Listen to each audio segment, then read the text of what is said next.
quick thank you to our sponsors for making this podcast possible. They keep this show free to listen to.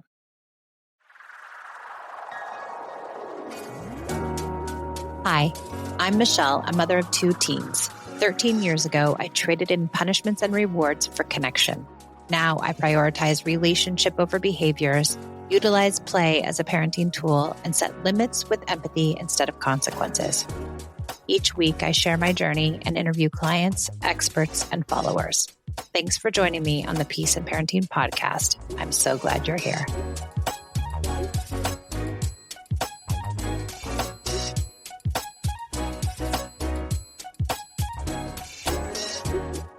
Welcome back to the Peace and Parenting podcast. I'm Michelle, and I'm all alone again today. And I want to read a little review from one of our listeners that says, Michelle breaks everything down and makes it approachable. She gives sound advice and uses her experiences to help us navigate our own personal experiences. I'm grateful for the help, and it makes a lot of sense. Thank you.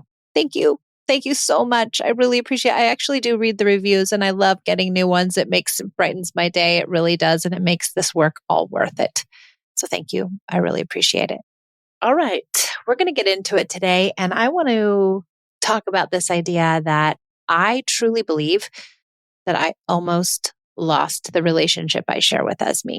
Esme was the catalyst to all of this work. And if you're a a longtime listener, then you will know that. And if you're brand new to the podcast, you won't know that. But she's my oldest daughter. She's 18 now. And she really brought me to this idea that I needed to change because she was so strong and so determined in her will, which good for her. And I think I have a strong will too. Wonder where she got it. And that she was so strong in her will that she was not going to succumb to any of the traditional ideas around parenting, like threats or bribes or rewards or yelling or any manipulation. She would lean into it for a minute, but it wasn't going to work with her. And what I found was when she turned 2 years old, maybe she was a little over 2, she started to defy me, right? She started to say no. She started to refuse to do things. She started to have her own free will. And I was pregnant at the time, and I couldn't believe it. I was in shock. I thought that I was a bad kid growing up. I thought the only reason I was a bad kid is because I had uninvolved parents. So I thought, I'm going to be super involved. I'm going to make sure that I spend all my time. I'm going to be an attachment parent. I'm going to breastfeed, and I'm going to make sure that I make all the baby food, and I, stay away from screen time and sugar and do all the most beautiful things that everyone told me I had to do on Pinterest, because we only had Pinterest back then, in order to be a great connected mom. And if I did that, if I was the attached mom, that she would just behave. But at some point she didn't. And I lost my mind. I couldn't believe it. I was actually in complete shock because I thought all of my maladies as a child growing up were due to the fact that I had parents who just basically were totally uninvolved, were so self-involved that they didn't really spend much time with me, or they didn't really cultivate a relationship with me. And so I thought that I was doing just the opposite so that I would have the opposite reaction. What I didn't account for is that she's human, and that she actually has free will, and that she actually gets to and wants to say no and do the opposite and figure out where her boundaries are, and figure out where her limits are, and figure out where her own, internal boundaries and limits are. And I couldn't manage. So in true form, from anybody who comes from a harsh family, I went to harshness without skipping a beat. I went from attachment mom to timeout, straight there, because I was like, oh, no, no, no. You are not going to defy me. I gave up my career for you. I gave up my life for you. All I wanted was you. And now you, little girl, are going to have to behave the way I want you to, because you're going to blow up my big dream here. I need to have the perfect family. I need to have the perfect child because I'm doing it perfectly. And if I'm doing it perfectly, you better follow along. And if you don't, I'm going to make you follow along, Missy. And so I went to timeout right away. And she would cry and be upset. And I didn't care because I wanted her to behave. And she was, in my mind, doing something to me, against me. She was purposely saying no. She was purposely throwing her shoe down the hall. She was purposely running the opposite way. I remember one day we were at a pumpkin patch and I was with a friend of mine and she had a son who was about the same age. And we were looking at pumpkins at the pumpkin patch.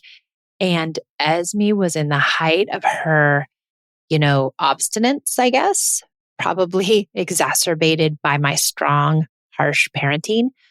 She took off running. I don't even remember what happened. All I remember is she took off running from the pumpkin patch through the parking lot. And it was a huge, busy highway outside. And she was headed to that highway and there were cars coming in and swirling around in this parking lot. I mean, this was like, right before Halloween in Los Angeles, in the middle of the city, in the middle of the day. Like it was crazy packed.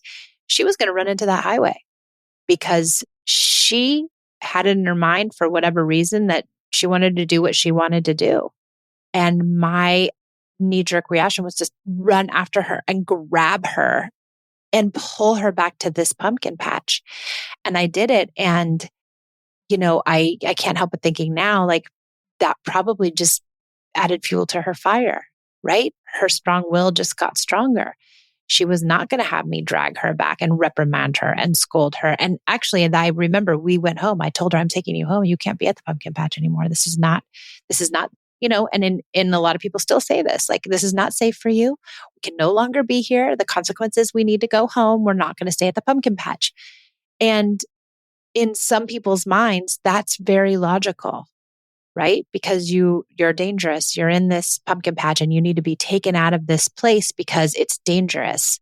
But what I'd say to that is it's more dangerous to not form a deep bonded relationship with this child because this child is going to continue to defy you if you take them out of the pumpkin patch, if you reprimand them for being unkind to their brother and sister, if you do X, Y, and Z over and over and over again. Some temperaments, like my Esme, will just go full force, their own will, whatever they want to do. They do not care what you throw at them. They're not going to succumb to it. And that's precisely what happened. And that's why I almost lost a relationship I shared with my daughter because she was not having it.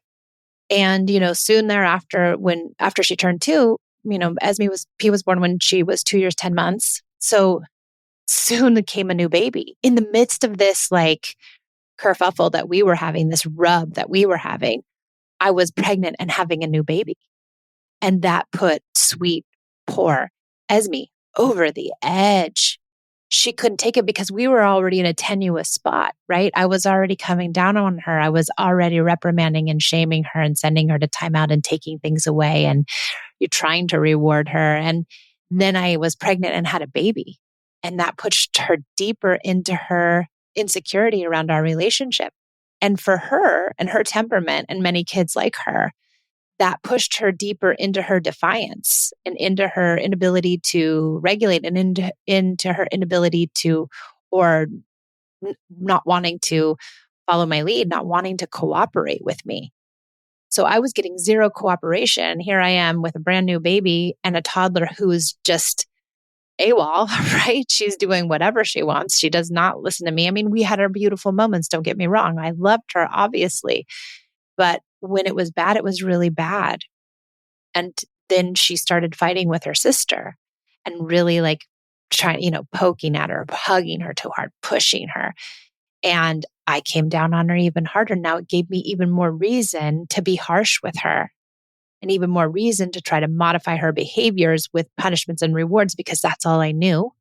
That's what I came from in teaching. And so if I wouldn't have found connected parenting, I truly believe we would be that story. And you hear this story of the teenage mom-daughter combination that just like they hate each other and they're constantly fighting. And the daughter wants nothing to do with her mom, locks herself in her room and is probably out in the streets more than she should be. Although, my kids are out doing God knows what.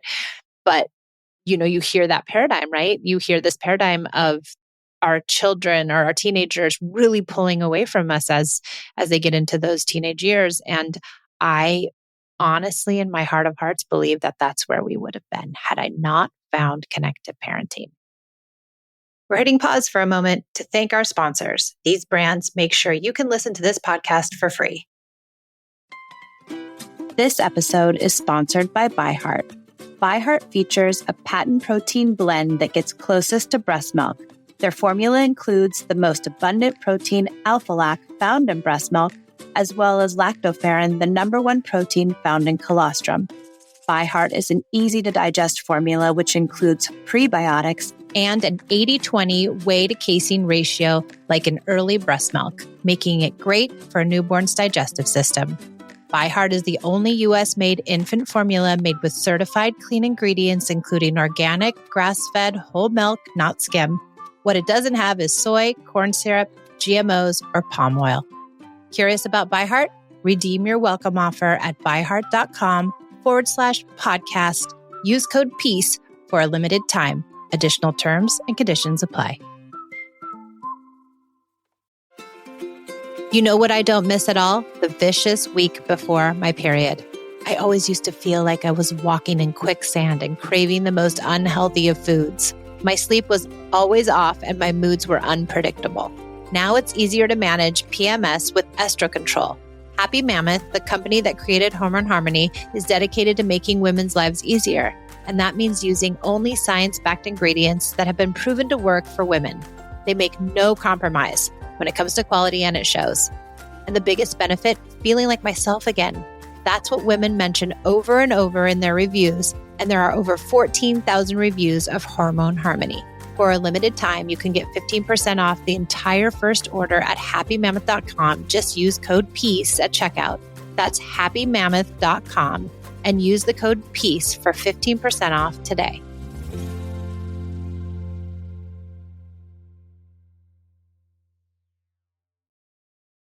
Okay, back to the show. Now, people say to me, connected parenting isn't for every kid. It isn't for every family.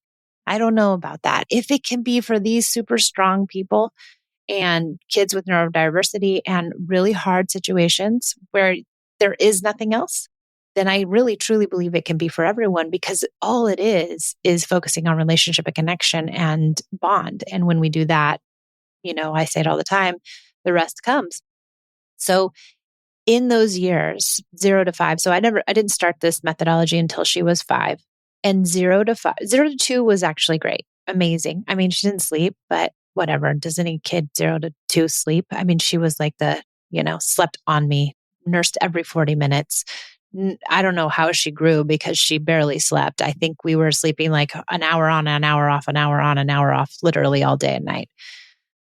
So 0 to 2 was good. 2 to 5 was horrible. And it was coupled with a new baby at nearly 3. She had a sister. So from 3 to 5 was just excruciating. So 3 to 5, I lost my mind. I mean, I tried magic 1, 2, 3. I tried love and logic. I tried punishments and rewards. I tried huge rewards charts. I tried reasoning. I tried lecturing. I tried begging. I tried everything. I was a yeller. I mean, I don't know if there was something out there I didn't try, but I think there wasn't. But she just wouldn't succumb. And these are the kids we get in our programs, because most people are like, oh, I'm throwing my hands up. I don't know what else to do. And this woman over here says she had the strong-willed kids. Maybe we could try what she's doing because we're at a loss. And we get a lot of those kids, and a lot of those kids have lots of success in our programs. Now, are those kids easy to parent? Either way, no, they're not, because they're strong and they have their own opinions, and often they have to learn things the hard way, and often they have to try a lot of things on for themselves, and it's difficult. It would be easier, of course, always, if they just do what we said and comply. But is that what you want really in the long run? Do you want a compliant child? And is that what you're looking for? If you're looking for compliance out of your kids, I don't know if this method is for you. I don't know if any method is for you, because I guess we wonder, like, why are you looking for compliance? Sure, we want cooperation, right? Where we can get it and when we can get it authentically. Where we don't want cooperation is in these, coercive ways, using manipulations. We don't want that.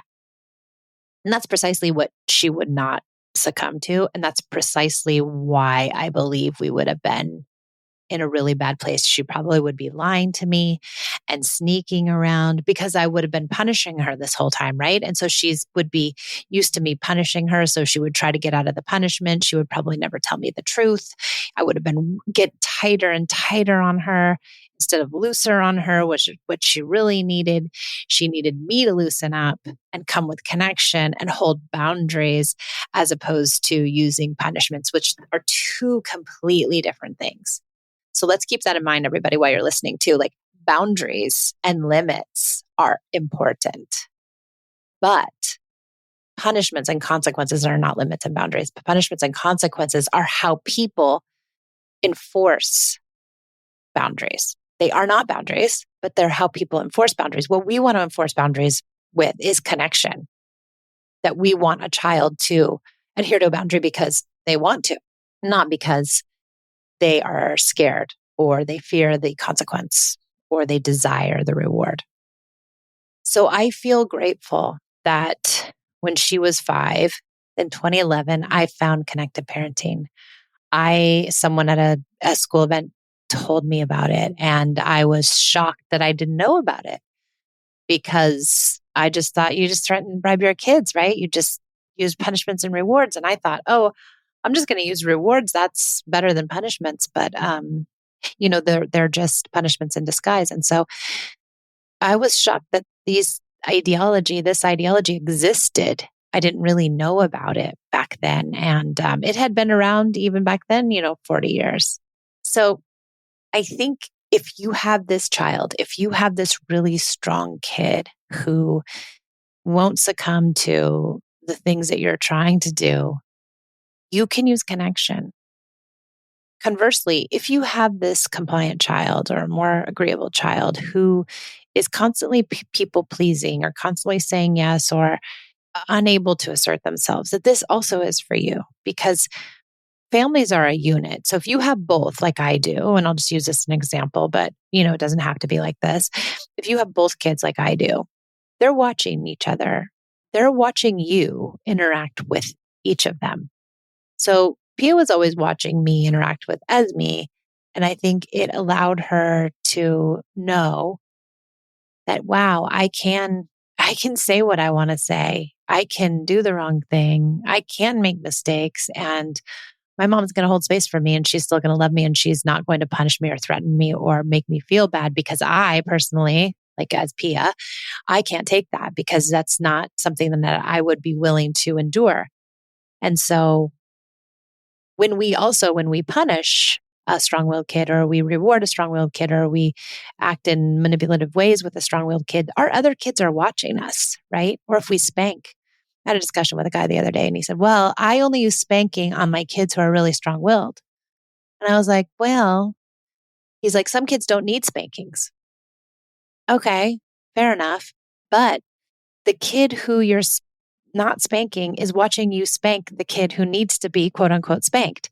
And so it's altering the way in which they interact with you because they're influenced by the behaviors you're exhibiting with that other child. They're watching and saying, oh, there's no way I'm going to step out of line because I don't want to be spanked. It's the deterrent, right?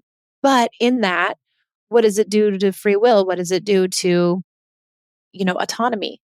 And does it make the people pleaser more of a people pleaser and unable to assert themselves because they're affected by the spanking that's going on, other punishments that's going on, the yelling that's going on toward the other kid? I mean, I think that was a reality in our house those first 5 years or those 3 years that, Pia was watching me and she was a good kid, quote unquote, right? She complied. And she complied because she didn't want my wrath. That was not something she was willing to endure. So she made herself small, she made herself agreeable, and she made herself obedient. And when I started using this method, she found her voice. And she's still that kid. She's still more of an agreeable kid. She's still less likely to take you to task. But the beautiful thing about her now, and what I can see in these, she's 15, is that she will take you to task in the kindest, gentlest, but direct way, the way you would want someone to take you to task. It's her, personality married to the idea that she still has her free will and she's calm and she's collected and she's rational. But she'll tell you, no, I don't like what you're doing. That's not okay. So interestingly enough, she had an incident with an adult in her life who she didn't like something that they said. And she was really grappling with, well, how do I tell them? I want to be respectful, Mom. I don't want to say it in the wrong way. I just want to be able to tell them in the right way. And she found this beautiful way to tell them how she felt. And the outcome was amazing. And the adult was able to take responsibility and she did it in the most beautiful way. But has this marriage now, this incredible temperament about her, has been married with the idea that she gets to also have her voice. And so I think that's it too. Would have I lost my relationship with Pia unknowingly, right? I would have just thought, oh, maybe she's compliant and a people pleaser and whatever, but she's good. And would I have lost my relationship with her too, because she would not have felt like she could be herself? And would she have kind of pulled away as she got older too, because she didn't want to, rock the boat. And so then she'd rather just be herself with other people. So just some food for thought and things to think about. And, just my own experience. And I do see this same paradigm or paradigms play out with people I work with and families that I know. And, you see this kind of thing happening again and again and again. So if you have that strong-willed kid, or even if you have the kid that's agreeable, or you have some other temperament too, don't shy away from connected parenting. It's for all kids. And we're doing it now when they're little in order to have the relationship we want when they're older, because it's a long relationship and hopefully we get to be in their lives for a very long time. Okay. I hope this was helpful. Thanks for showing up to the Peace and Parenting podcast, and I'll see you all next time.